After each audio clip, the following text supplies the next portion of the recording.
nag-umpisa na ngayong araw ang pag-iimprenta ng mga balotang gagamitin sa nalalapit na eleksyon ngayong Mayo. Yan ang ulat ni Luisa Erispe.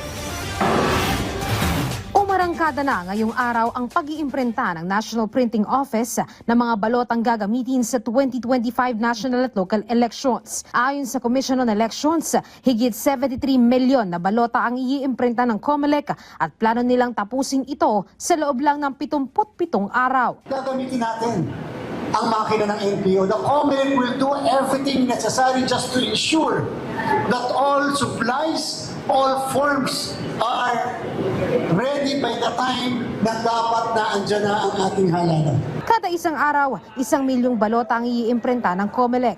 Ang uunahin, ang mga balota para sa overseas voting at local absentee voting. Mas malinaw nang mababasa ang pangalan ng mga kandidato at may security marks din para hindi mapeke ang mga gagamiting balota. Pero sabi ng COMELEC, may ilang mga nagtatanong, pinal na nga ba talaga ang listahan ng mga kakandidato na iiimprenta sa balota? Mayroon kasing ilang nadiskwalipika at nakansela na COC ang COMELEC ng mga kakandidato sa lokal na posisyon at may ilan sa kanila na umaapela pa sa Korte Suprema. Pero sabi ng COMELEC, sa ngayon, dahil wala namang temporary restraining order ang mataas na hukuman, pinal na ang inilabas nilang mga resolusyon. Yung naging final and executory decision, lahat sila wala na ang pangalan sa listahan at wala na ang pangalan sa mga balota.